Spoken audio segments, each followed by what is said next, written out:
People whose first relationship was very long-term, what weird thing did you believe was normal until you started seeing other people? Honestly, a lack of love. I did some things wrong in my first relationship early on, and my ex held that against me for years on end. Not even anything as severe as betrayal, just me being young, inexperienced, and stupid. She practically used those things as an excuse for us to never be affectionate for a decade to follow. We barely ever had a premarital relationship, hugged, or even touched at all. It was always me instigating any of that, and her only a few times being okay with having it happen. Around the time we were breaking up, I started, in my own awkward manner, telling her that I would like for her to do things for me. I constantly did small things like buying her chocolate or making her hot water bottles for bed, and she never did anything of the kind for me. There was never a back rub, a touch, a gift from a shop, or even a birthday present that was anything more than a sweater she thought looked good. And don't get me wrong, you don't always have to get someone a spectacular present, but it was like this for years. Now that I've met someone new, I keep being amazed by the fact that she's actually loving towards me. She wants to help me if I feel bad. She doesn't berate me for not solving the problem if I share one with her. She will, out of her own volition, do something nice for me just because she wants to. The fact that this concept is so new to me sort of shows me how wrong I was situated in my past relationships. I've put women on a bit of a pedestal since I was young, and I rolled into that relationship assuming this stuff is normal.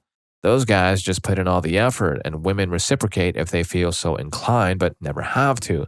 But I don't have to settle for that at all anymore. Sounds like he was in a relationship with a cactus, lots of poking but no cuddles or warmth. Story 2. Basically, my first boyfriend refused to exist in public with me. He never went out on dates, and if I coerced him into it, he turned into a grumpy sod halfway through. Never hung out at his house until 4 years in, never introduced me to his friends, never talked about moving in together, never spending holidays together. Went to dinner maybe twice in almost 6 years. I just thought it was normal that he didn't really want anything to do with my life or my family. I didn't end things because, quote, he just wants to sit around watching Netflix. Seems like a pretty shallow reason to break up with someone. But the relationship really had no substance. I was mentally challenged, lonely, and just plain bored. People always said there were ups and downs and that grass would always be greener on the other side and that if I just stayed and worked on things, I would be happy. And I just couldn't think of a good reason to break things off. One day I realized that I didn't need a good reason, and if I didn't break things off, I'd end up in a miserable marriage with someone I didn't actually like all that much. I had to see if that grass was greener on the other side, so I left. My current SO goes out with me on dates to restaurants and museums and shows. We live together, spend holidays together, laugh and talk and have stimulating conversations. I didn't realize a relationship could be this good. I feel like I finally know what it's like to have a happy, fulfilling life. Story 3. Disclaimer up front, I have 2 wonderful parents who literally never argue. I've literally never seen them argue with each other in my 28 years, and they confirm that they really don't argue behind closed doors either, meaning I was blessed with a picture-perfect family. That being said, my dad, having been raised by a Marine, raised us with the same discipline that he has. However, when I got in trouble as a child, he would scream at me, and I mean scream. He would get maybe 2 inches from my face, literally nose to nose with me, and scream at the top of his lungs in his deepest voice. This started at the earliest ages. I don't remember the first time it happened because I was so young, but imagine from elementary until college when I moved out every single time.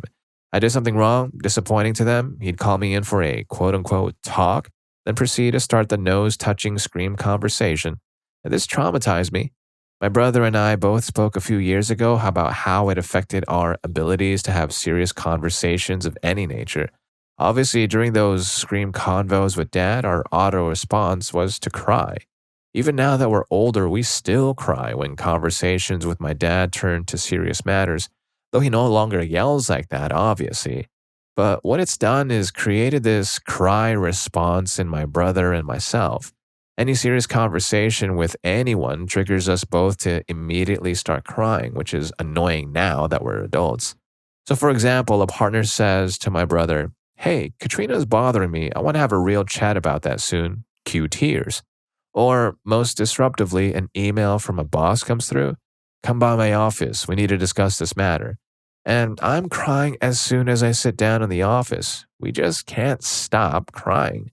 And my brother and I both know the crying is not appropriate. We know why we are crying and we cannot stop it. It's almost like a PTSD thing, just an automatic response to a certain trigger, although there's no reasonable threat anymore. Story 4. Yeah, I grew up hearing my parents scream at each other on a fairly regular basis. I was very put off from relationships in general for some time because of what I saw them do to each other and our family. My brothers and I were pretty messed up for a good while. When I met my late wife, she and I got along so well, I had trouble registering it as a genuine relationship. We certainly had our differences and arguments, but if things started getting heated, we'd just take some time to cool off. I actually felt better after arguments because we'd come to an understanding of how the other felt. It was like dating my best friend. Our arguments were actually just like debates. We often used source material a lot when we would get into it. She was also a Redditor, if that provides some context. What I learned is that having differences of opinion as couples is healthy because it shows that you're still your own people with your own separate beliefs. However, having arguments get to the point of a clash is not healthy. Story 5. My ex put her happiness on me, making it my responsibility. She would demand I stay around and cut my work hours back and then be upset when we wouldn't have money to go out. Every time I would try and leave, I was coerced to stay because I was young and stupid.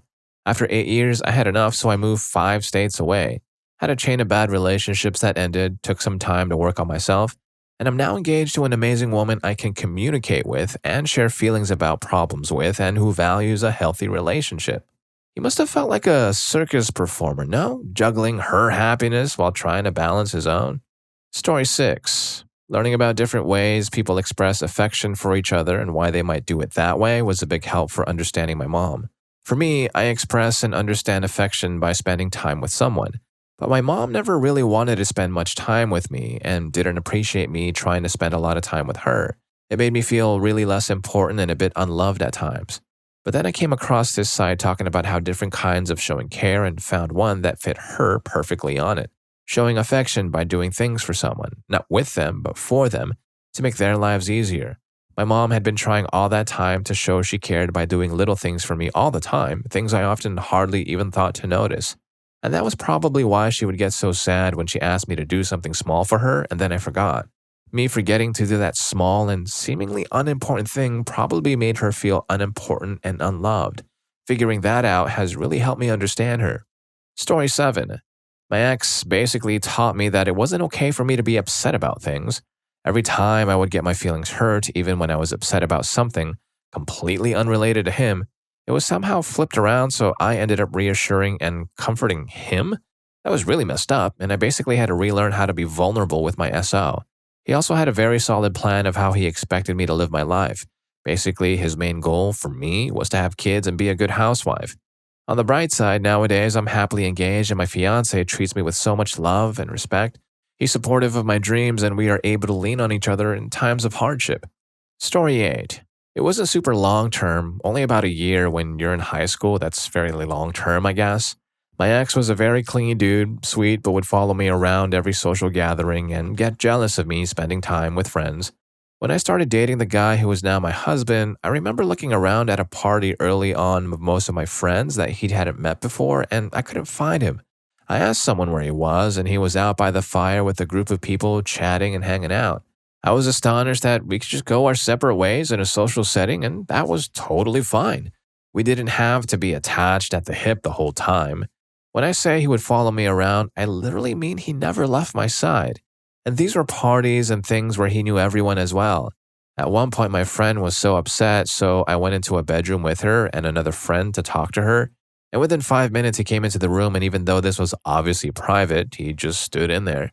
And I did tell him that we didn't have to be beside each other. If you and your partner like to hang out at parties, that's fine, but it was suffocating to me. He was jealous of my friends and complained when I would make plans with them. Honestly, we were young, and he's probably a totally fine dude now. We were just not right together. Story 9. I broke up with my ex last May. I enjoyed my time with her, but she had so many problems, both with herself and at home with her parents. As a good boyfriend, I did everything to be supportive, up to an extent, as she didn't do much to help herself at all on her part. At some point, it starts dragging you down, and the relationship just starts falling apart inherently. I ended it on good terms, but I'm glad that I did. My own happiness was starting to suffer as well, and I had no more strength and energy left to argue for our relationship after 9 months, as it was going nowhere. All you can do is to be thankful for the memories at least and move on with an experience for better relationships after. Story 10. I was actually thinking about the future. It was a big thing. Since we got together in high school, there always seemed to be this idea in the back of my head that this was going to end eventually. And because of that, I never really looked at anything like a future together. When we graduated, it was just too comfortable to break up, and even though things were fine enough to say, it was a drag that never ended because I just never really thought of them as a person I wanted to be with forever.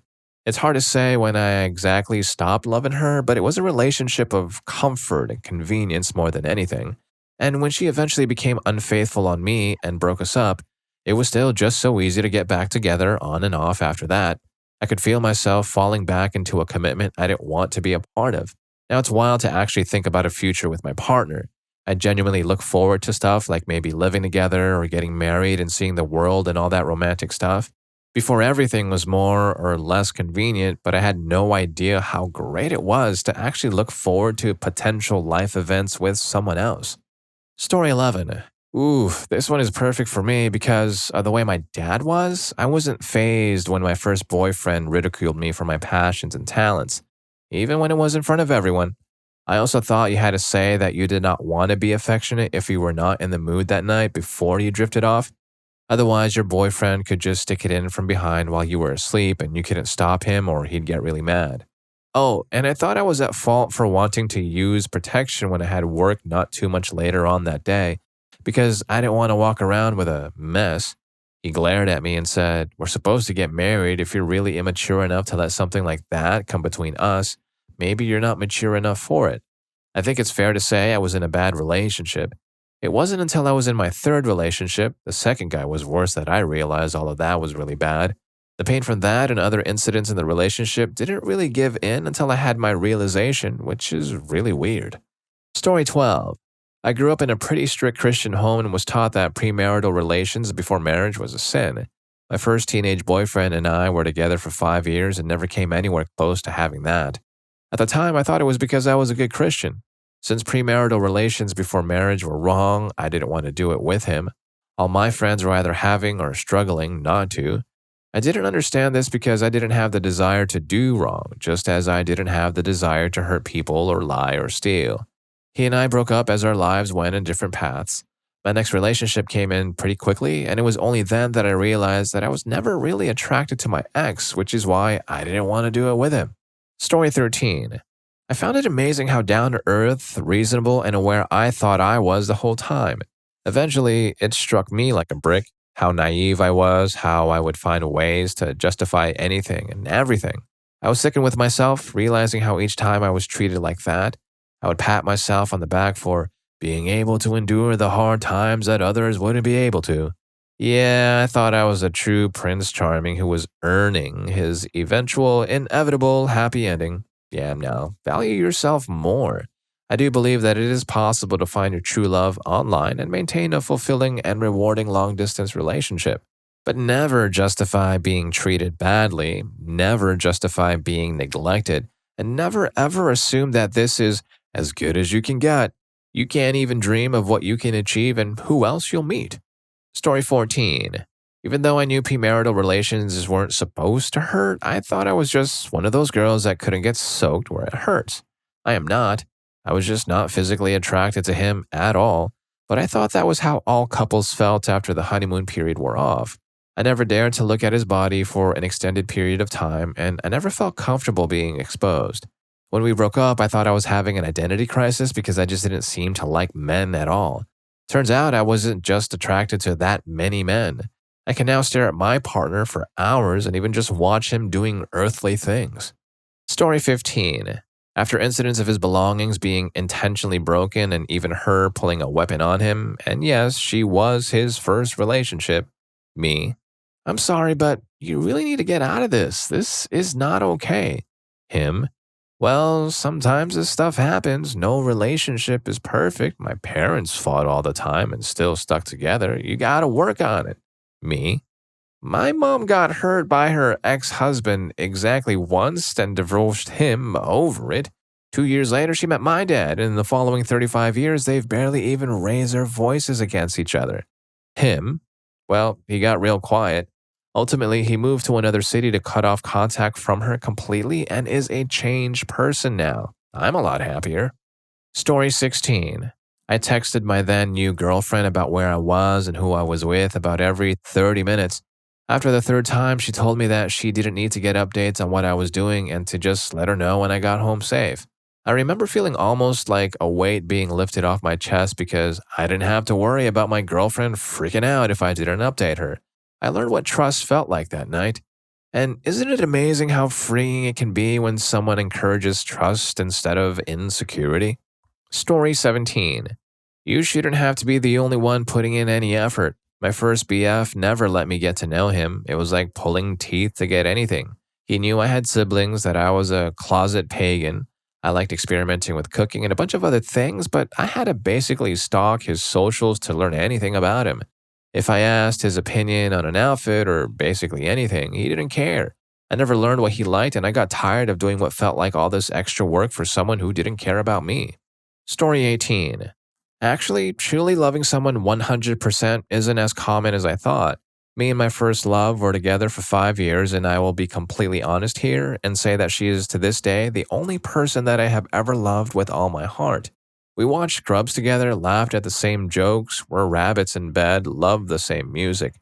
I saved her life more than once. We went dancing alone in the moonlight together, did skinny dipping where it wasn't allowed, fought and cried together, went on vacation together where we got tipsy.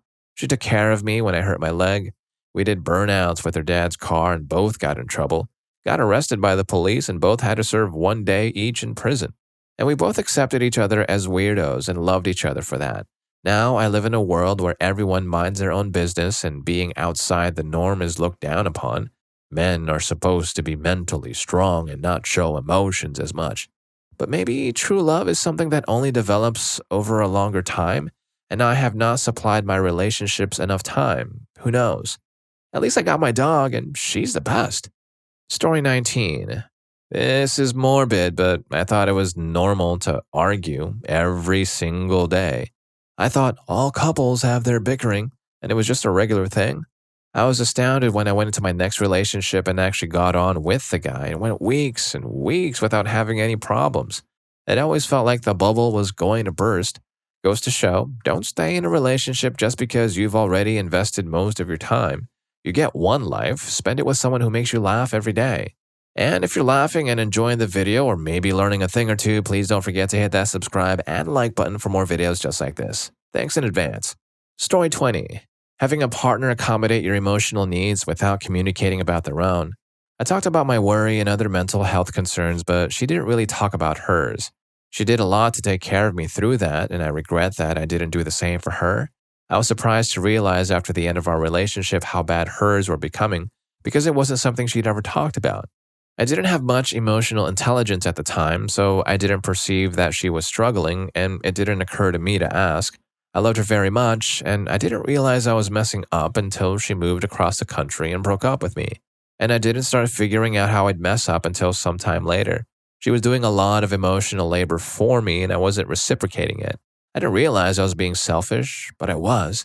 Since then, I've definitely gotten better about trying to recognize and meet partners' emotional needs, and I've been in relationships with people who are more able to communicate about their emotional state and tell me what their needs are. But I still really regret not being a better person and a better partner in that first relationship.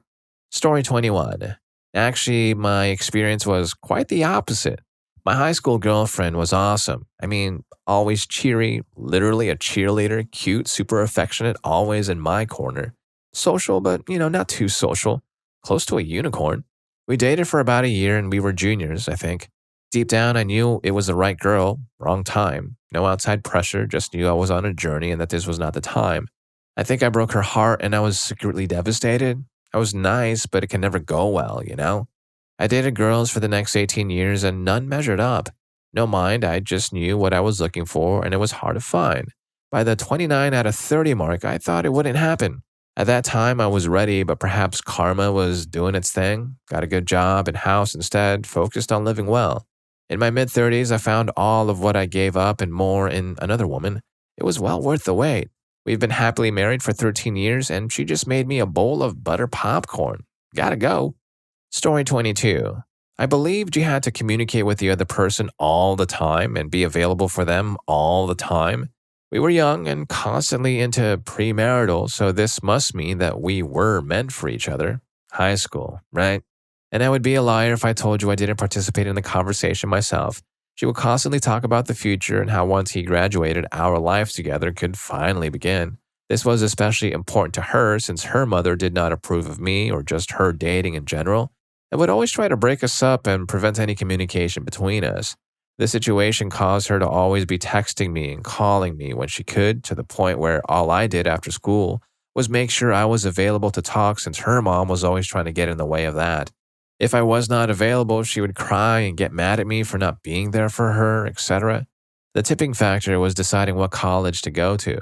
I wanted to go somewhere new, meet new people, learn different things, but she was telling me it would get in the way of our future and hurt our relationship, since I would not be able to talk to her if I was doing all these things. I realized that I just didn't care about that enough when deciding about what colleges to go to. Once I decided that I wanted to go out of town for college, I decided to break up with her. To my friends, it was like I was revived from heaven since I became a recluse from being emotionally drained from always having to make sure I was available to talk to my ex. I started dating around in college and even met my wife. Not once did they cry or get mad at me for being busy when they wanted to talk. Most people would wait and understand that you don't need to tend to the other all the time. Story 23. My first relationship was like 2 years of puppy love. We were super nice and loving with each other. I honestly think the only reason it didn't progress further is because we had to go a long distance and we were too young for that. It wasn't fair to each other, so we broke up. My next relationship was extremely toxic. The person I dated was just a horrible person, and I didn't realize that people would commit to dating someone just to treat them like that. I put up with it for way too long, chalk it up to inexperience and thinking I could fix it.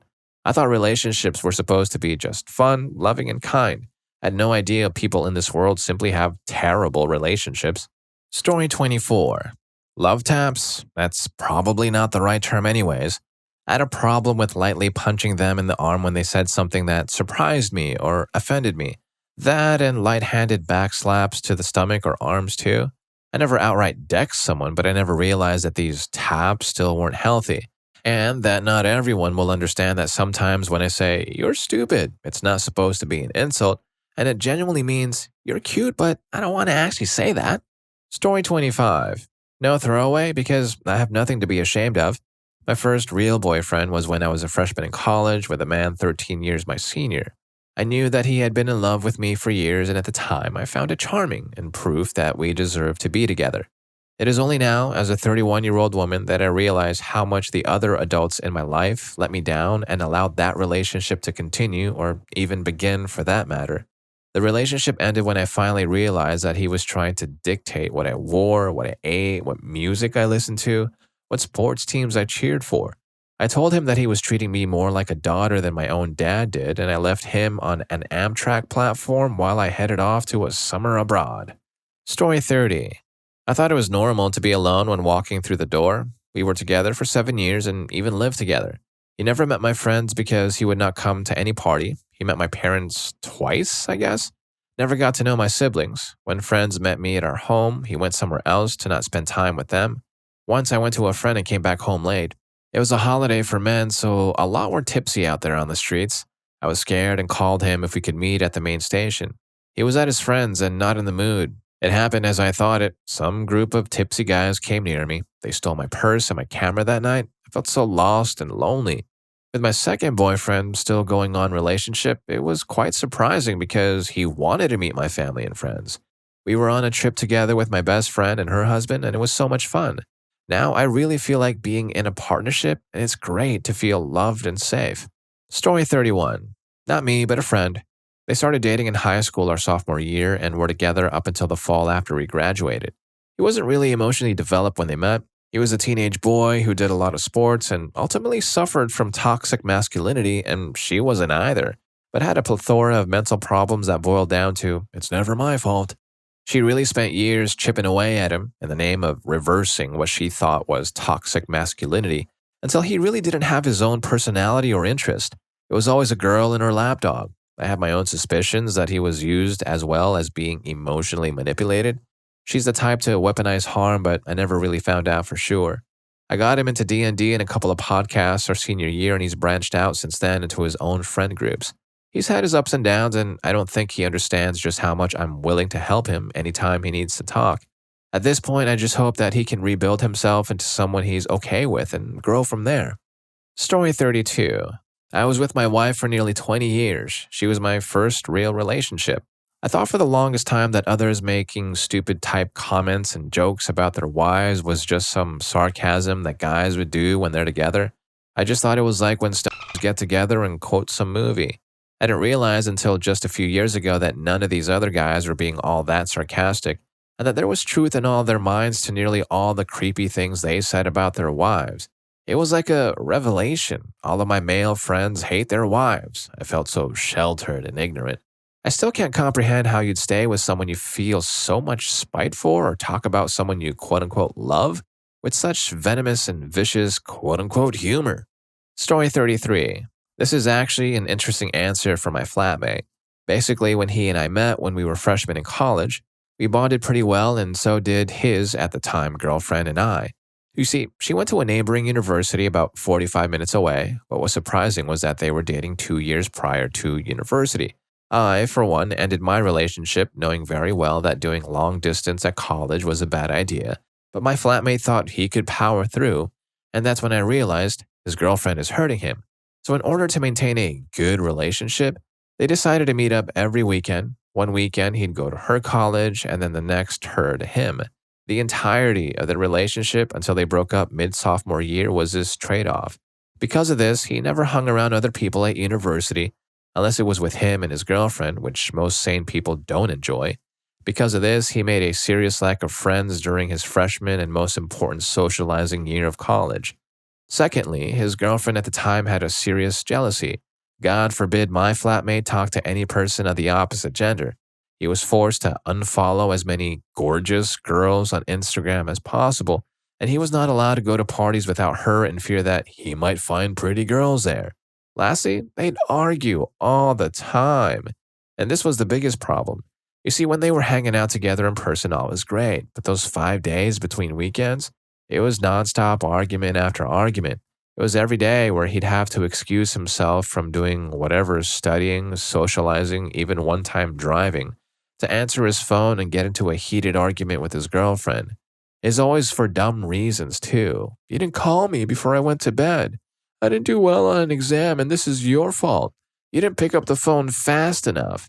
Eventually, he broke up with her, and I remember he came to visit me down in New York City for New Year's. I took him to a few parties. The guy was as if he's never been to a party or talked to new people before. I remember him going up to me, drinks in hand, and saying, "Wait, is this what you've been doing all the time?" Story 34. Having to spend all my time with her and having to spend any time we were both free together instead of being able to see my friends. Plus, being made to feel like I had to be affectionate with her whenever she wanted, and if I refused, then to expect a very negative and sometimes angry response. Yeah, only realized it was an emotionally oppressive relationship when my mother finally snapped and told me how she saw it, and told me that she wasn't allowed in our house anymore. Made me really think about how everything was, and once I'd bagged myself the best girl in the world who's shown me nothing but support and compassion through thick and thin, I was definitely sure that that first relationship was horrible, and I'd lost years of my teens trying to appease the situation. Thank you, current girlfriend, for being amazing and showing me just how amazing and supportive a relationship can be. Story 35. So this one is actually about me, kinda. My mother was very oppressive and narcissistic. I dated my high school sweetheart for about 7 years and treated him like garbage for no reason. It was exactly how my mother treated me and everyone around her, so I thought the way I acted was to love things like gaslighting, tough love, withholding what he needed until I got what I wanted. It wasn't until I broke up with that guy and got out into the real world and started meeting other people, getting to know other families and seeing other relationships that I saw my mother's true personality and how I was acting toward other people that made me realize I was a horror show. It would never be that way again. I'm married now and still have my concerns, but that relationship is a wake-up call. Story 36. My first serious GF during my late teens, mid-20s. We lived together and she would barely initiate anything premarital. And if I didn't initiate things, she would throw a fit. We dated for years and things were pretty repetitive. I think she struggled with feeling sexy or having that confidence, and it was a shame because she's a pretty girl. My current GF is the opposite. She has confidence, is very open about her identity. We don't live together or even work the same schedule, but she makes me feel wanted at all times. I feel like we're good at giving each other confidence in that department, and that's a new concept for me. She's into adventures, and we have tons of secrets and firsts together, and it's all because of her. It's a different feeling for sure, though, to feel like someone thirsts for you as much as you do for them. Story 37. Not sure if anyone else said this yet. A lot of people look for backups, reasons to leave, and or not try. Not sure if people who are easier to get along with are all paired up or if the people left over are difficult to be in a relationship with for one reason or another. I've just observed that people who cycle within the dating pool are often writing off a relationship before it has a chance to develop. There's an amount of distance that people put between themselves and another person, and it seems rare or just for me to find someone who can be open enough to be invested in someone else more than themselves. I think one of the things that makes a relationship last is recognizing that the way we interpret love is different, and what may seem like a lot of effort to one person may seem like very little effort to another. Take the example of reading. Most of us take it for granted, but anyone who's observed someone dyslexic trying to read the same passage will take significantly more energy and time. A strong relationship will put trust into seeing the other person's work through their eyes rather than just one's own. I think that helps facilitate exploration of a deeper connection. Story 38.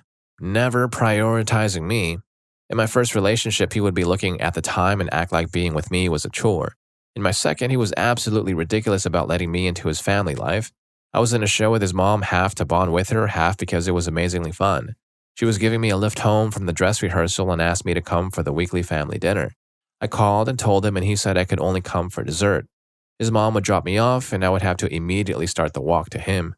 Also, for both the little comments putting me down and the lack of compliments, just slowly working away at my self-esteem and making me question myself. I was always altering myself and my behavior to please them. I always thought I was just expecting too much and being demanding, clingy, needy, etc., etc. My current partner puts me first, will go out of his way to spend time with me, and is always lovely to me. He never hesitates to compliment me and make me feel good about myself, but is also honest about the negative things, just in a kinder way. I am completely myself with him in a way I've never been before. For me, obviously not for a lot of these comments, but again, for me, it seemed to be more about finding someone who wants the same things in a relationship. I found someone who actually loves me, not their idea of who I am or what could be. I'm sorry this turned into a gushing about my partner. Story 39. Spending every free minute together. My first relationship was with a dude who lived a drivable but significant distance away. He'd turn up about 10 minutes after I got home from work on Friday night and stay till Sunday night, or, if he wasn't working Monday, until after I left Monday morning. My weekends were all his for the 5 years we dated. Anything we did had to be together, and the few weekends I couldn't be with him, I had to do a whole song and dance of explaining and making him feel better about it. I still sometimes start to justify myself to my current partner when I'm not available on the weekend. Fortunately, my current partner is not needy and reassures me that it's totally fine if I want to go do something alone or even stay home and do nothing to charge my introvert battery. Story 40. I was in college with this girl whom no one liked, but I do not know what I saw in her. I was a great flirt, and after I got with her, I stopped flirting. She asked me to stop talking with girls, and she blocked every girl from my social logins. To gain her trust, I did what she asked me to. After that, she asked me to stop going out with my friends because she thought they were a bad influence. Being macho and buff, girls used to strike on me in college. She felt insecure, so asked them to never get near me. Time went by, I lost people, friend, circle, and totally became antisocial. I had no idea what I was doing, no experience in love at all. This was my first, so I got along with the flow. Everything I do with her, travel, movies, and all. But in her terms, when she wanted, I thought that was normal. When we had an argument, she used to stop talking to me. I found myself nowhere to go, nothing to do because she cut me off from everything and everyone. Years went by and I found myself living under her conditions. Yeah, it took me time to realize. Finally, it was just too much for me to handle. I told her to go and never see me again. She cried and begged and then asked my parents and friends to get me back. Everyone was over with her. It took a year break after I broke up to catch up with everything I lost during the relationship. I gained back trust with my friends, made a good circle, studied harder, got a good job, and lived a life. Story 41. Being pressured into an open arrangement was considered normal. He would introduce me to his friends at parties only to reveal later that they were women he was dealing with, insisting we stay despite my discomfort. Making bad comments to my friends in front of me became routine. His idea of love was me chasing after him, keeping FaceTime on 24/7 so he could monitor my dorm, and suppressing any sadness or anger because it, quote unquote, breaks his mood. All of this somehow became what I thought was normal. Story 42. My first relationship lasted an entire decade, beginning when I was just in high school. During that time, I was the kind of guy who could spend hours lovingly stroking my partner's hair throughout movie nights or serious marathons. I took pride in small gestures, always getting up to fetch water or snacks, and I made breakfast for us every single morning for those 10 years. I genuinely believed this was how things were supposed to be. After all, I thought it was my responsibility as the man to care for and provide for her. The first time another woman stroked my hair, I was overwhelmed with emotion and ended up crying deeply, sobbing as if I were releasing pent-up feelings I didn't even realize I had. The girl who comforted me was understandably confused by my reaction. Then, when I began dating someone new, I remember the first time she made breakfast for me. I was so moved by this simple act that I excitedly told all my friends that she was the one I would marry, attributing so much significance to that one gesture. Looking back, I've learned an important lesson. It's perfectly okay for guys to be fragile and allow themselves to be cared for. There's no shame in wanting to be nurtured and supported. It's essential to find a partner who not only strokes your hair, but also engages with your emotions and talks openly about them. Embracing vulnerability is a natural part of being human, and emotions play a significant role in our lives. Story 43. Honestly, breakups aren't the end of the world, even if they feel like it at the time. I dated the same girl for most of my high school years, and when we finally broke up, I thought it was the worst thing that could possibly happen. I coped in really unhealthy ways, letting the breakup seep into every aspect of my life. Looking back, it seems so stupid and obvious, but back then, it truly felt like the end of everything I knew. Over time, I realized that being alone didn't have to be a bad thing. It took a lot of therapy and hard work on my part, but I eventually learned that my happiness didn't depend on having someone else by my side. And once I accepted that, life became much easier. Now, 12 years later, I'm happily married and grateful for the lessons I learned along the way. It's amazing how much growth can come from the hardest experiences, and I wouldn't trade my journey for anything. And if you connected with any of these stories, here's more for you. YouTube thinks you're going to love this. I'll catch you in that video.